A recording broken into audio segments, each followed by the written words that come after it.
again, so welcome. It's so great to see you. My name's Erin, and we have Margot here with us. This is a combined vintage fitness inclusive aging webinar, and it will be about 45 minutes or so, depending on the questions that come up. If you have never done a webinar before, please remember that you can use the chat feature if you have questions. There's also a Q&A feature, so if you want to use that, you're welcome to do that. And we'll go from there. I think we're all experts on Zoom by this point. So my name's Erin. If I don't know you, I'm the owner of Vintage Fitness. So Vintage Fitness specializes with seniors. I have a team of 14 personal trainers that work across the Greater Toronto area. And our passion really is to improve the lives of seniors with exercise. I'm really, really pleased to have Margot McWhirter here. She's the founder of an organization that she'll tell us about in a minute called Inclusive Aging. So she's a registered occupational therapist, and I'm just so impressed with the care that she provides to the families that she works with. She really helps take some of the responsibilities of managing an aging parent off families' plates in a way that's very caring and practical. So with that, I'll let Margot tell us a bit more about inclusive aging. Great. Well, thank you so much, Erin. I really appreciate the opportunity to be invited to come and co-present with you, and certainly to speak with your audience today. So as you mentioned, I am a registered occupational therapist and a founder, or the founder, of Inclusive Aging, which is an aging in place consultation practice based in Toronto, and I work throughout the GTA. I like to say that I assist aging and older adults and families to age in place and with confidence wherever it is that they call home, whether it's a private residence, an apartment, condo, and sometimes even in retirement residence or assisted living centers. So I do provide in-home consultation, much like Vintage Fitness does with their clients. And there's really sort of three pillars and areas that I focus on. First is around home modification and specialized equipment assessment.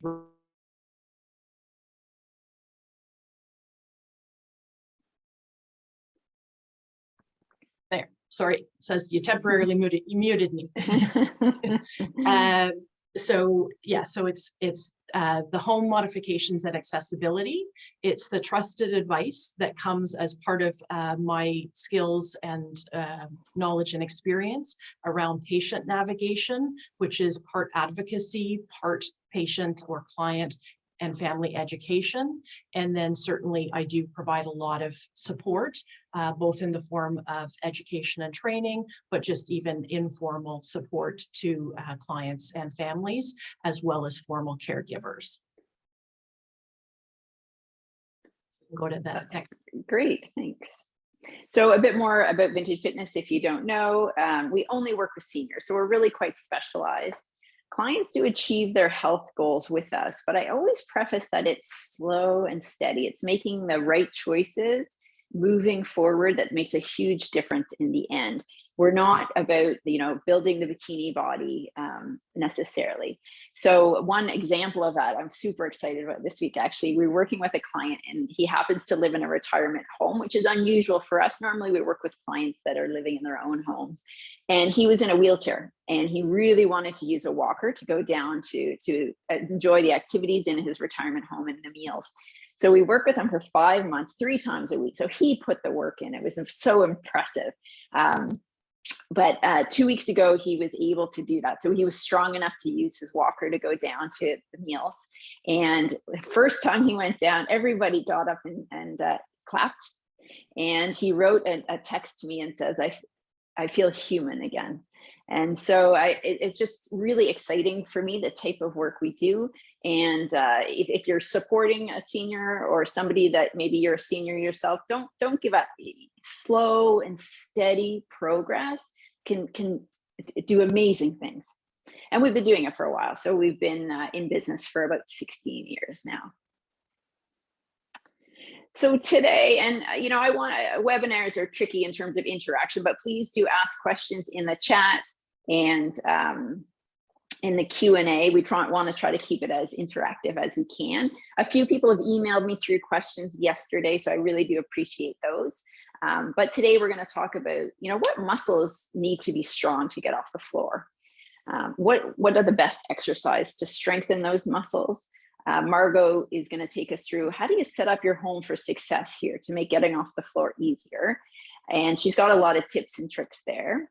And then create a staged action plan, because I don't think the good approach is, okay, today I'm going to practice. This afternoon I'm by myself, it's snowy out, and I'm going to practice getting off the floor. That's not the right strategy. There's some good action plans and safe ways to do this type of work.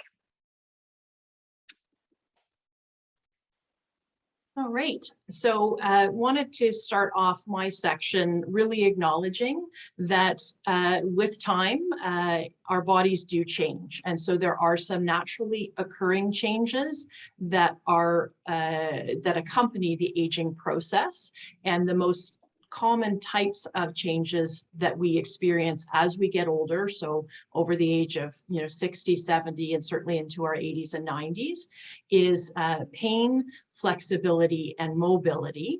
But we also have to recognize that in some cases, it's less about our body changing and more about our interaction with the environment around us.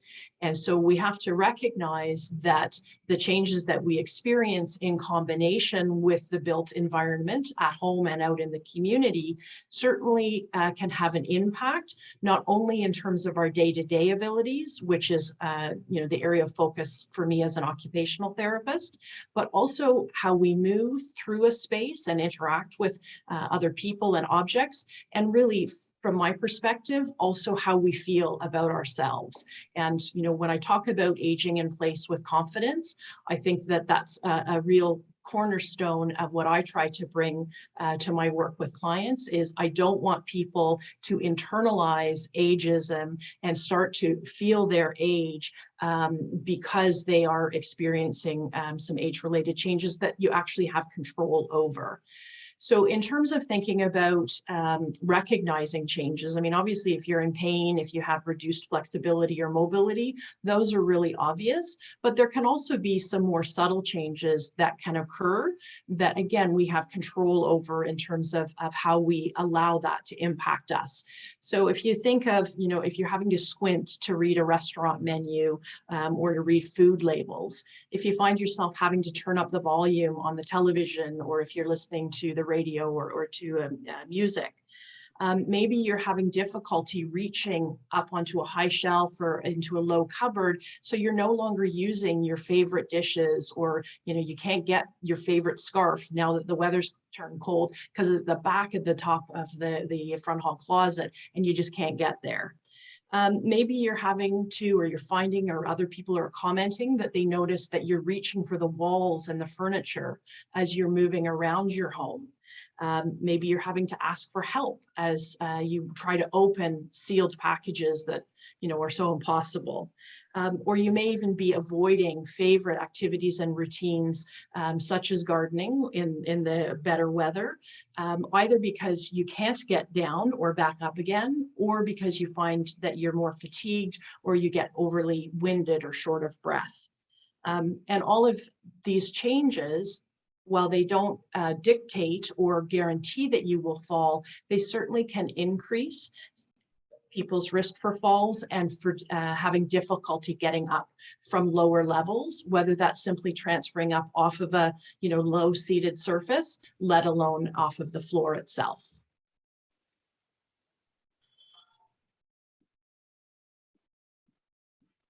So I've got a couple of infographics that I got off of the Government of Canada website. And the point that I want to make on this slide is that aging is not a disease.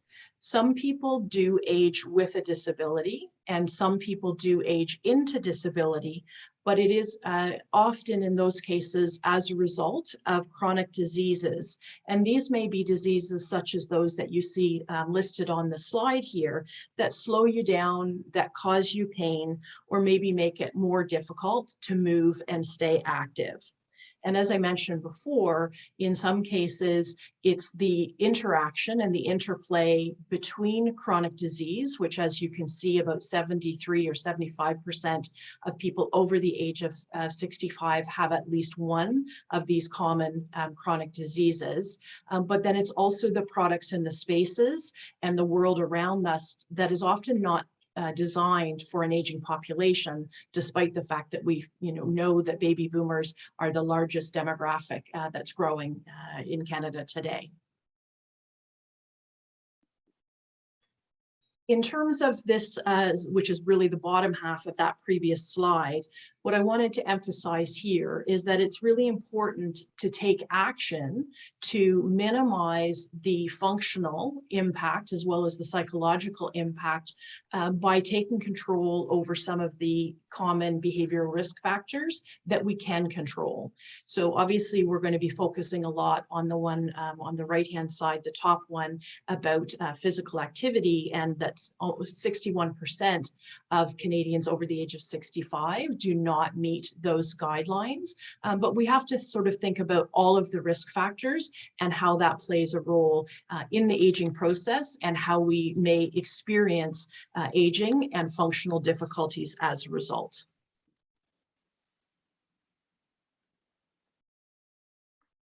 Okay, so I realize our stats are a little bit different here, but the Health Canada does recommend that people over 65 should exercise at least 150 minutes a week. And it might be worth just thinking through in your head, last week, and about how much exercise did you get, and are you in that sort of category? The point I often make here is that clients will say to me, "Oh no, that's not for me. That's for younger people." And I'll say, no, this is Health Canada over 65. This is the recommendation. So it is definitely for you. And only about 33% of Canadians age 60 to 79 are exercising for at least 150 minutes a week. And that's from StatCan. So the temptation, I'm going to do a poll now. And the reason I'm doing the poll is to realize all of the things in everyday life that you need to get down on the floor, because it's tempting to think, oh, okay, well, I'm just going to kind of avoid that and ignore it and hope that it goes away, which is tempting. But there's a lot of things that that isn't important. So let me just pull this poll up.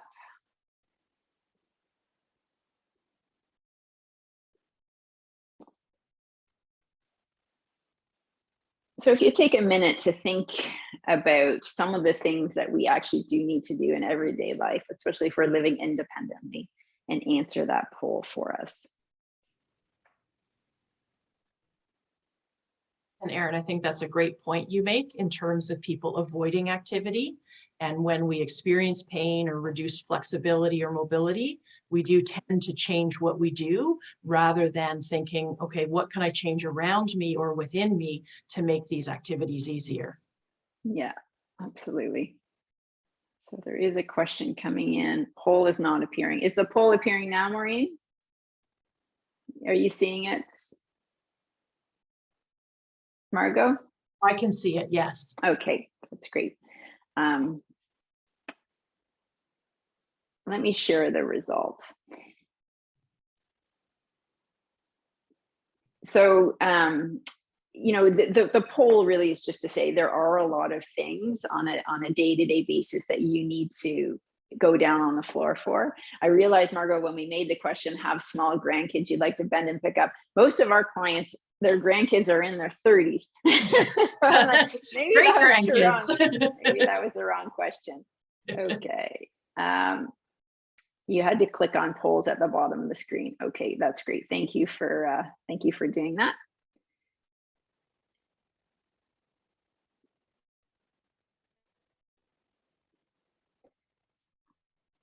Okay, so then in terms of that idea of how do we cope with changes that are completely natural, but so that they don't limit our, quality of life, our comfort and enjoyment with day-to-day activities. And so one of the underlying factors that I really like to speak with my clients and families about, and you may already be aware of this idea of resiliency and the importance of healthy aging involving the ability to cope with change. And humans by nature actually don't like to change. There's lots of research studies that show that. But in fact, being adaptable or resilient, it may be a natural skill that some of you have, or you might actually need some help to practice this and basically develop a skill later in life. Much as you might be practicing Sudoku, you might actually have to practice at being more adaptable or resilient. And certainly you can boost that personal resilience both by thinking about how you can adapt rather than eliminate your habits, as well as that of your home environment. And I'm going to go through several examples now.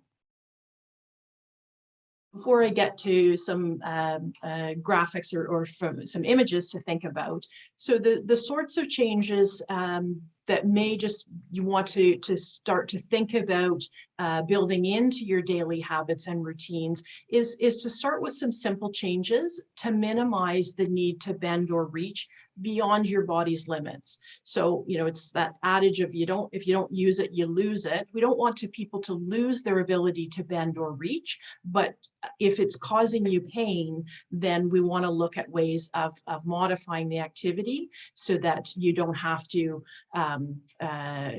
so that you're not basically putting yourself at risk for falls or discomfort. You want to think about keeping frequently used items within easy reach. And generally speaking, a good rule of thumb is if you store frequently used items somewhere between your shoulders and your knees, that's going to avoid the need for you to have to bend and reach.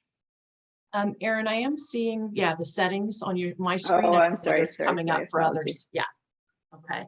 The other thing is, especially around stair safety, so avoiding a potentially catastrophic fall at the stairs or down the stairs, removing clutter or any tripping hazards or obstacles throughout your home, but certainly on the stairs, asking for help to carry oversized or heavier items up and down stairs is another key stair safety tip that I share with my clients. The importance of lighting can't be overemphasized enough, and often having auto sensor lights in and around your home. So also outdoors, if you're taking out the garbage, if you're coming in, now that the days are getting shorter, you want to make sure that the exterior of your home is lit, but also within frequently used areas. So on the stairs, in closets, the laundry room, there may be rooms that you're very familiar and comfortable with moving through over your tenure in that home, and particularly if it's a newer home. But because our eyesight and our ability to accommodate the changing of the lens reduces as we get older, it's really, really important to actually bump up the amount of light we have in our homes. And then the advice is to avoid, and I'm going to say Costco, but really any club packs of very heavy objects or things like laundry soap, detergent, things that have to be lifted up off of the floor or down from a high shelf. Any of those things are also going to put you at increased risk, or at least make the task that much less comfortable and harder. So I wanted to share with you just a few things that, apropos of the poll, but then also get you thinking of what are some ways that are maybe low cost or no cost. These are probably low cost things that you can be doing to adapt your habits to reduce the degree to which you have to bend or reach. And maybe if you're not able to, you might have recently had hip surgery, you might no longer be physically able to because of age-related changes or a specific health condition. So just go through some of these fairly quickly, but the upper left is the kneeling stool for gardening, but it could actually be used, throughout the home, and it can be flipped the other way as well, so that you have an area or a spot to sit while you're doing things. Maybe it's unpacking Christmas decorations or whatever. As well, the idea of pull-out drawers and even automatic or pull-down upper shelves. It's again changing your environment so you don't have to bend or reach excessively. Long-handled shoe horns and long-handled reachers can be essential for dressing. Thinking about creating a safe place for you to sit so that you're not trying to balance on one leg. So a bench in your bedroom, by the front door, or wherever you usually come in and out, so that you've got a place to put shoes on and take them off again. One of the poll questions asked about sweeping. So a long-handled brush and dustpan. And then if you're playing with your dog, or if you have an animal, you know, the idea of that chuck it device. So rather than having to reach down and pick up the ball to retrieve it, because if your dog, you know, doesn't bring it to you, you might have to bring it to the dog. And then also raising the height of dog bowls, not only for larger dogs that might have trouble bending down, but also for you, so you're not having to bend right down to floor level to fill the dog dish with food or with water. And then this slide really speaks to more of the home modifications, and it's really, again, important to think about. There may be things that people need and want to do to significantly adapt their home, especially if they're using any kind of mobility device such as a rollator, walker, or a cane, or in some cases even a wheelchair. But wanted to highlight here a couple of things. One is stair safety and the other is visitability. And the concept behind visitability is to maximize the options for one level living, so that you've got a bathroom that you can use, and also a room that could be a bedroom. And obviously some people live in a condo or an apartment, so it's automatically one level living. But even if you continue to live in a, you know, private family home, there's lots of ways that you can make that safer, and it's going to be on a range depending on what your needs and wishes are. So the idea is that you need to be able to get in and out of and around your home. I really like this image with the railings on the stairs. First of all, it's double railings, so on both sides, and the railings actually extend beyond the last step and the first step. And that's really important when we're thinking about stair safety. We also emphasizing the importance of good lighting. And as I mentioned, for some people, they're no longer able to safely do stairs. So there are home modifications and devices such as the stair lift for interior or exterior use, and even residential elevators, not a low-cost solution by any means, but it is the right solution for some people. The idea as well of relocating your laundry from the basement, if you're still living in a home, that can be a really great tip and something to think about for those of you who may be embarking on a home renovation project, which obviously would be very substantial. Some additional ideas are thinking about the heights of controls. So things like electrical sockets, raising those up off of the floor and potentially lowering light switches or other controls such as thermostats. If that's, you know, within a home rental project that you're considering, you're probably not going to do that just, you know, out of turn. And then just even thinking about basic things like door hardware. So lever handles are going to be far easier, and lever faucets are going to be far easier to maneuver if you have any kind of arthritis or limitations in your hands and fingers. The image on the lower row, the second image in, is actually of an offset door hinge. And if there's enough space behind an open door that opens into a room, it actually buys you an extra 1.5 to 2 inches of space, whatever the width of your door is, which can be just the right amount to increase the circulation space at doors, making it easier and safer for you to get in and out. And then the idea of, you know, having lots of circulation space within rooms, so within a bathroom, within the kitchen. And the image of the kitchen there is showing an island with a raised oven, and you can have dishwashers at that height, etc., as well as areas for seated work in the kitchen. You don't always have to stand. And then that idea of U-shaped or D-shaped door pulls or drawer pulls rather than little knobs that you have to have a lot of dexterity and grip strength in order to operate. Margot, I haven't heard that circulation space. Does that mean just the space to move around? It's, yeah, if you think of open floor plan. So yeah, when we talk about it in terms of design terms, and apologies for the jargon, yeah, circulation space, it's room to move, and it's comfort, it's beautiful, it gives you space to breathe, but really it's wider hallways and doorways, and not having rooms that are too cluttered or crowded. The other tip, and thank you to Pat in the chat, she talked about the use of grabber sticks. Yes, yeah, so long-handled reachers or grabbers, you know, even sometimes long barbecue tongs or salad tongs or something, because, you know, there's a lot of things that may have started in a world of specialized needs and disabilities that you can often find adaptations at the dollar store or wherever. So just to kind of close off in terms of some of the home adaptations, recognizing, you know, oftentimes I work with clients who say, oh, I can no longer get down into the bottom of my bathtub, but I really love to bathe.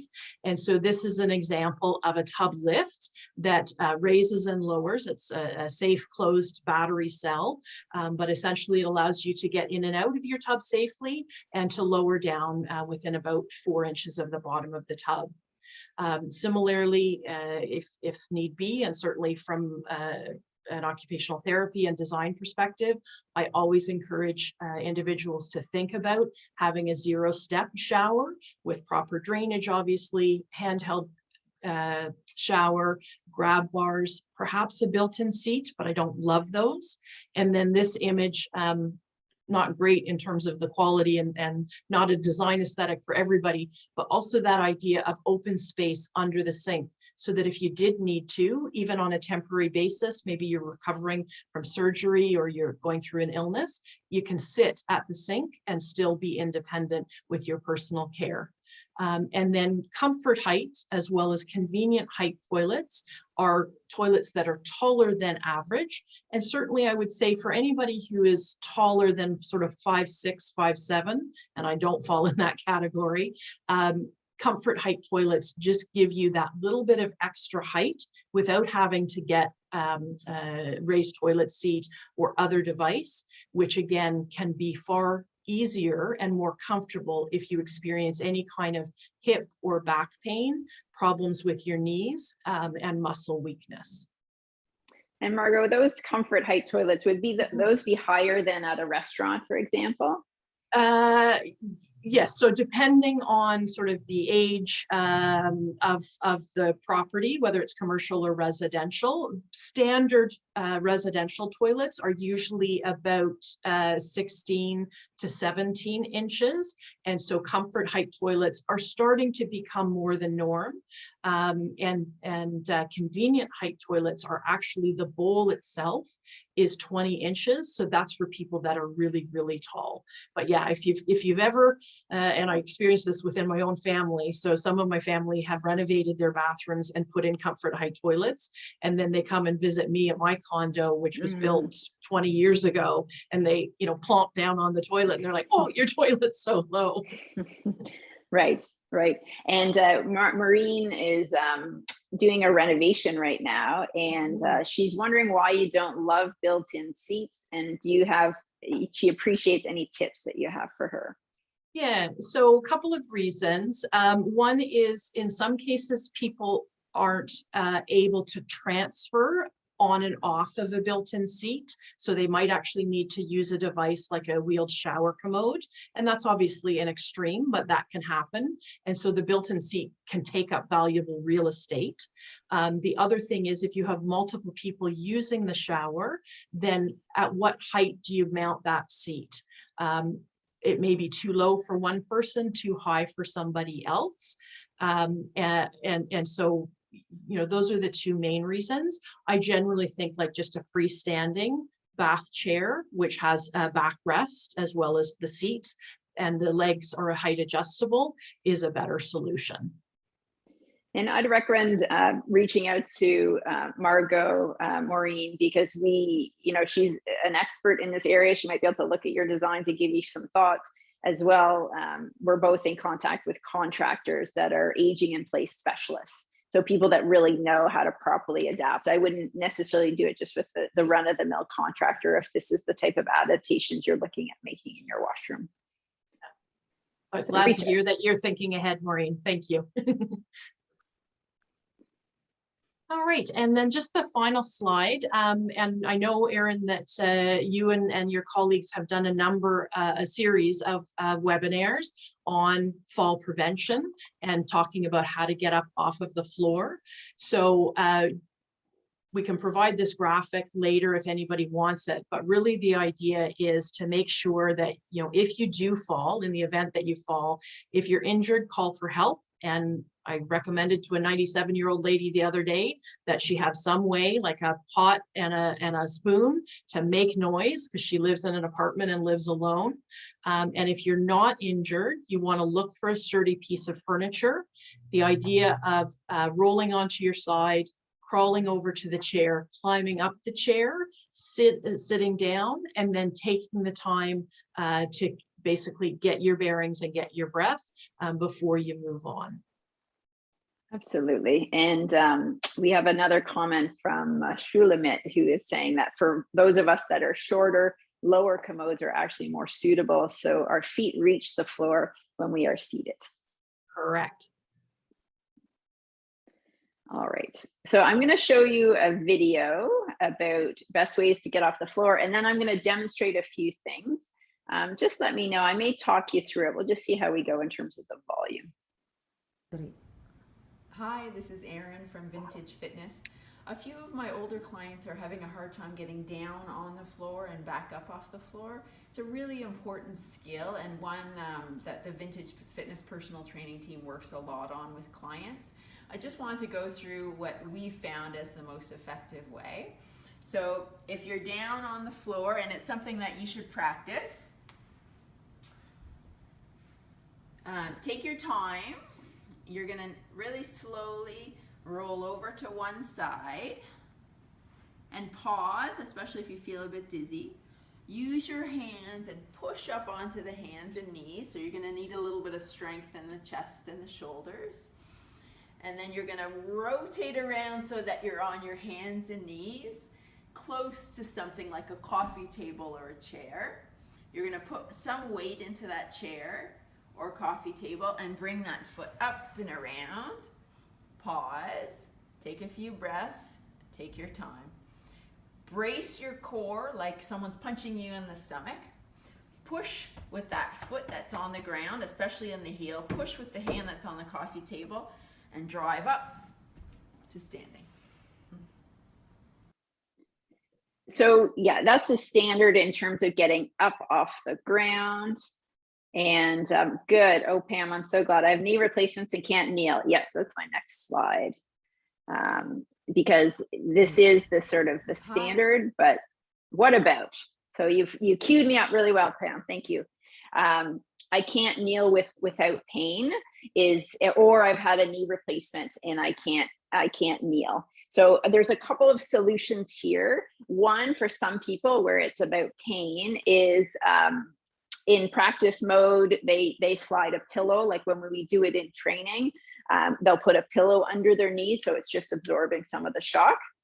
There's also a method called the spiral method, which I'll demonstrate to you. I'm a little hesitant on it because it can be a little bit hard on some people's low backs, but let me show it to you, and then and we'll go from there. So I'm just gonna adjust this down a little bit so you can see me on the ground. Okay.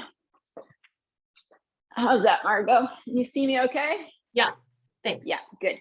So the spiral method, you may want to, first thing I would say is if you aren't used to getting off the ground, the exercises I show you, you should do for a few months first. So don't just try it right away. But the spiral method is for somebody that wants to get off the ground without putting any weight on the knees. So what you're going to do is you're going to sit up nice and tall. You may want to practice this on a bench first before you practice on the floor. You're going to bring one hand behind you and stagger your feet. So one foot is going to be closer. The opposite foot to the arm that's down is going to be closer, if that makes sense.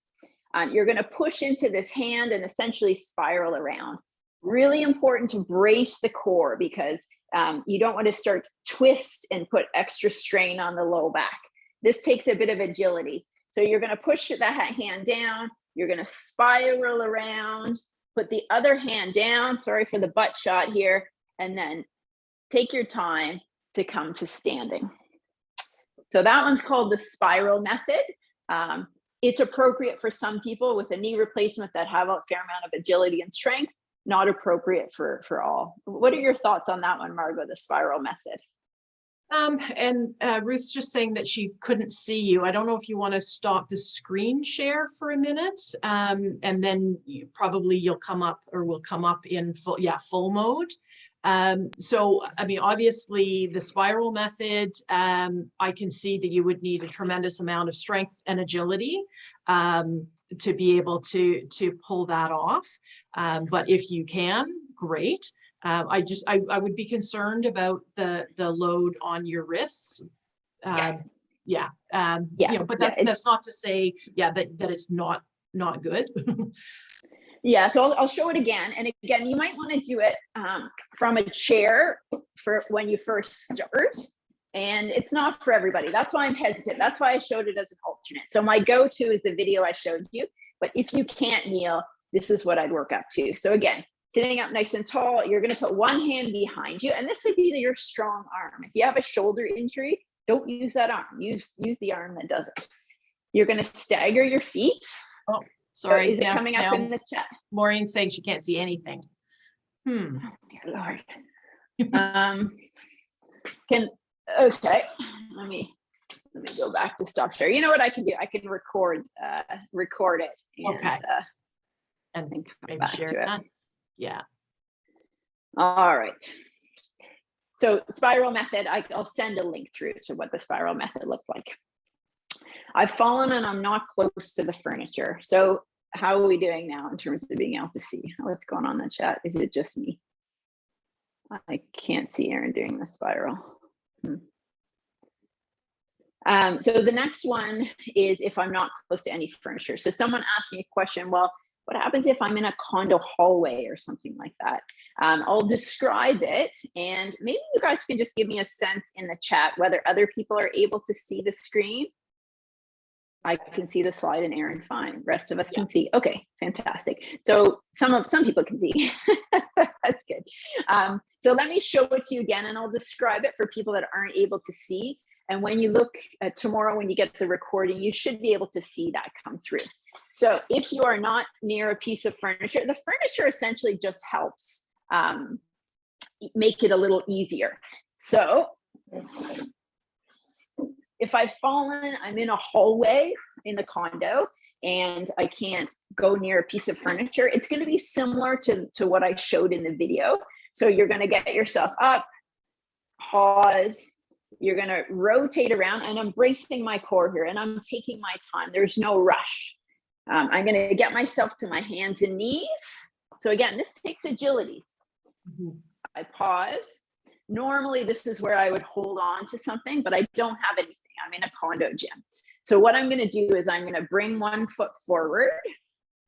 And instead of having something else to brace, you're actually going to use your knee. And you're going to push down on that knee.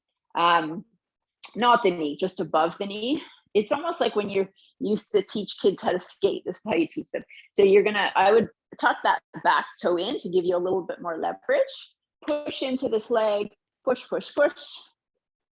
Come to standing and then go up. This takes some strength. So you need to kind of work towards it, but that's the answer, Pat, to the question if I don't have any furniture around me.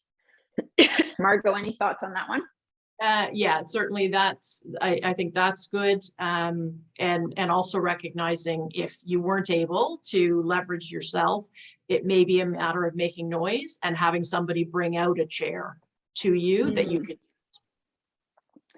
And the other point that we made, it doesn't work in a condo hall, but if you're in your home and you just don't happen to be near a piece of furniture, if you've been doing your strengthening upper body work, you might be able to, it might not be graceful, but you might just be able to crawl your way over to a piece of furniture. Yeah, and I know, I think it was Pat who asked the question because of injuries that, you know, she's not able to crawl.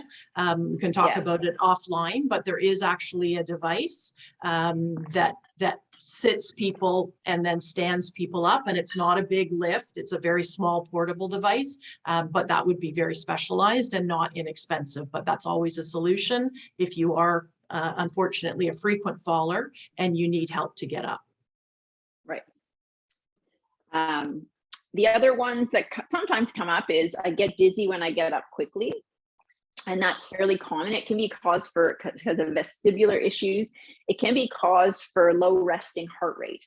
So if your resting heart rate is low and then you get a spike in your blood pressure, sometimes there just isn't enough blood going to the brain and you get a little bit dizzy. I think a lot of that is just really breathing deep to make sure you're getting the oxygen flowing, taking your time, and the breathing deep will help calm you down as well. And as I meant, it really is no rush. I know it's embarrassing, you don't want to be down there, but just take your time. Try not to make it a big panic situation. Easier said than done, I realize. And then I haven't been down on the floor in years and I'm afraid to try. I get this. As I mentioned, don't try it all yourself, you know, on day one. Take 3 months, do the exercises that I'm going to take you through now, get a bit stronger first. And then when you're planning to do it, have someone there with you, have a trainer, a relative, somebody that can make sure that you're safe when you're doing this and just help you a little bit if you need that help. We have clients that have, you know, worked with us and their main thing was I can't get off the floor. And now they get off the floor 6 times, two times in each time that they train with us, 6 times a week. So it's not graceful. One of our clients tells me, but she gets up off the floor 6 times a week. She helps. She lives independently. So it's just that feeling of confidence. I loved this picture, but what's needed to easily get off the floor? So it's really a lot more complicated than you think it could be. So the legs, both in the front of the legs and the back, so glutes, your butt, chest and triceps for that pushing motion when you're getting yourself up. You need balance. Once you stand, you need to be balanced, and agility. You need some agility to get that knee forward when you're on the ground. Gwyneth, wow, thanks for the heads up on the dizziness. You're welcome. Okay.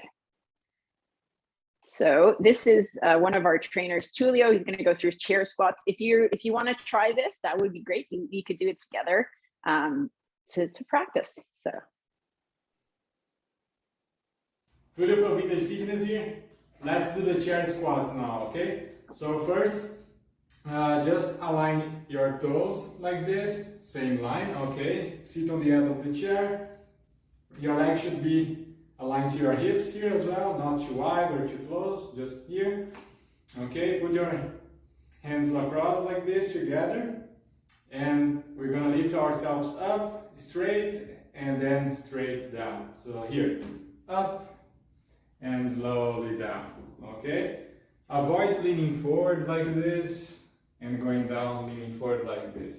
Okay, so try to keep your body straight as possible to get a good work on your legs. So here, brace your core, up and down. We do for 10 times. 2. Okay, I don't think we'll watch him do 14. 14 is a good number, but a couple of things to notice there. To make it easier, start with a chair with hands things. Armrest. For armrest, thank you. Armrest. You can help to push a little bit. This is the harder version for sure. And just keep in mind the cueing, you know, around making sure that your knees are in line and not jutting out.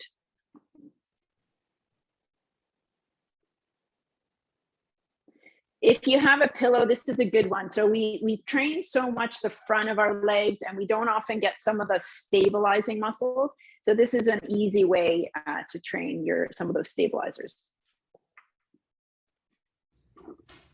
Tulio from Vintage Fitness here. Now let's do the pillow press, okay? You can use a pillow or you can use like a ball, like a volleyball or like a softer ball. Okay, I'm gonna use the pillow today. So first, sit on the edge, near to the edge of the chair. Keep your body straight, okay? Feet close together here. You're gonna place the pillow right in between your legs here. Okay, and what you're gonna do, you're gonna press the pillow for 10 seconds and hold, okay? So keep your body straight, let's go. Press, hold for 10 seconds, breathe, good, keep the leg muscles tight, squeezing the pillow, and 3, 2. All right, let me know if you have any questions about these ones. And this is wall push-ups. So, you can make this easier or harder based on how far you are away from the wall. And you can make it even more harder by using a countertop. So the countertop in your kitchen, for example, if you find this one not hard enough. Tudo amigo from Vintage Fitness here. Let's do the wall push-ups now, okay? So, hands like this, so your thumb is on your shoulders, okay? Turn facing the wall, extend your arms. If your arms touching the wall, if your hands are touching the wall, that's the right position, okay? That's the right distance that it should be from the wall. And from that position, just bend the elbows and press. Bend the elbows and press, okay? Here, we're gonna do 10 to 15 times. Keep pressing, okay? Breathe, keep your abdominal muscles tight. So abdominal muscles tight is a key one there. I should have told him not to wear his hat on backwards for this. Better than forward. He's got his hat on backwards. Anyway, he's a great trainer. Brazilian. Tudo amigo from Vintage Fitness here. Let's do the wall push-ups now, okay? Oh shoot, we just did the wall. So there we go. Tricep dip. So again, this is the back of the arms. Some people aesthetically like to work their triceps because they talk about having wings and all that garbage, but really the functional strength of it, it's a pull muscle. So it really helps as you're getting up off the floor. And Aaron, Mary was just asking for that wall push-ups. Are the elbows close to the side or wing out, like sticking out? I think they're close, aren't they? Like kind of in line with the shoulders? Yeah, so they're close. I mean, it depends a bit on where you're targeting. For the chest, the hands are a little farther away and you're getting the chest. And then as you pull in, like if you want to target a little bit more of the triceps, you can pull in close and pull the hands close, and it actually becomes more like a tricep dip. So I think he had them here for chest. I would keep the elbows close in, but the hands wider to work the chest. Nico from Vintage Fitness here. Now let's do the triceps dips, okay? So sit near to the edge of the chair, okay? Place your hands aligned to your trunk right here. Keep your body straight. Try to keep your elbows in, not like this, out, okay? And from this position, you're gonna press with your hands, extending your elbows, so like this. And then go down, okay? So press and go down. Press and go down, okay? We're gonna do 8 to 12 times. 5. Definitely need that one for the spiral method. Yes, yeah, for sure. And that's very functional, very functional in terms of getting up off the ground. Often when people say tricep dips, they mean more this one where you're dropping the butt here, but this can be hard on the shoulders. Mm-hmm. Okay? So to start, I prefer the one that we've just shown there. And a few people have asked in chat. Yes, so I'm gonna send you all this recording tomorrow. If you want the slides and the videos, all the slides and videos will be in the recording, but they're also on the Vintage Fitness YouTube channel. So there's probably 80 or so videos of different exercises, but these you'll recognize when you get there, and I can also send the links to them. So in terms of how much exercise, we've talked a little bit about this already. Oh, it's already 11:51. Okay, we've talked about this already. It should be 150 minutes. You should strength train twice a week. And again, this is Health Canada saying this for people over 65. And the amazing thing is that some recent research shows that doing an hour of moderate activity reduces your risk of dying prematurely by 39%. So it's huge. It's amazing. I never know what they mean by premature, but anyway, okay. So if you need some help to improve your strength and balance to get off the floor, our number's there, and we're happy to do a free consultation with you, as is Margot at Inclusive Aging, especially some of those conversations about renovations and making your home work with your current, whatever stage of life you're going into. Are there other triceps? My arm doesn't allow reaching back. Absolutely. So another alternative for triceps, you need a band.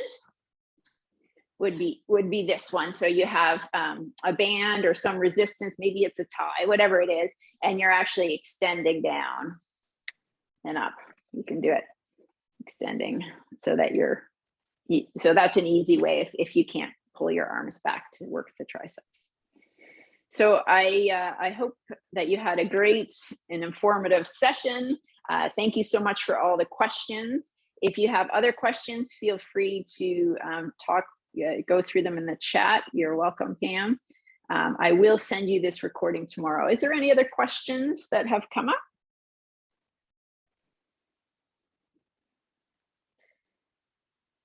Don't think so. I thank you so much, Margot, for doing this presentation with me. Really, really helpful. I learned a lot in your slides. And I wish all of you a wonderful day. Oh, Andrew has raised his hand. Hold up. Andrew, do you want to write your question in the chat?